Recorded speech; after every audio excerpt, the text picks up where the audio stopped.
E1. E1 yung gamit natin ngayon. Ng 4S. Woo! Tama akong palad kasi hindi gumana yung ano natin. Yung Aegis B6 Pro natin. Hindi gumana kaya ano. Hindi compatible kaya ano. Kay Insta360 natin. Hindi pwede sa kanya.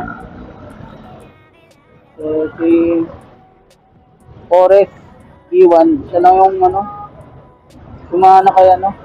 Insta natin.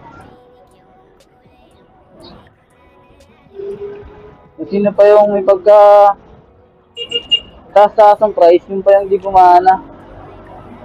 Eh, mas mura kasi yung ano, Forest E1. Yung pa yung gumana sa X3 natin, pre. Napansin ko kasi tinignan ko yung ano nila, yung Bluetooth nila. Nakita ko kasi yung kay Aegis. Kaya siguro lang, hindi ako sure ah. Pero siguro kaya hindi gumana yung, hindi natin makita, hindi makita na X3. Yung Aegis. Kasi nga, yung Bluetooth niya is 3.0 lang.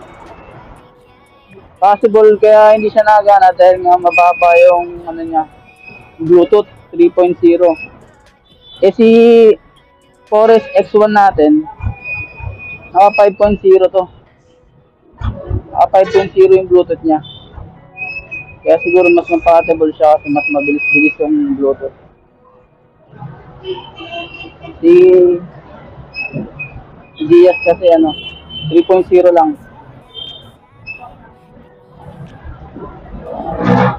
Kaya ang ginawa natin guys, kung napansin nyo, tingnan nyo, isa, dalawa.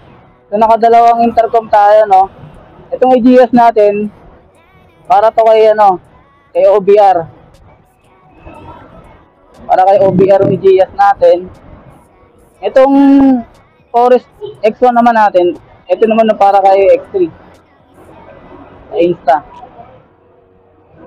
Kaya nakadalawang intercom tayo.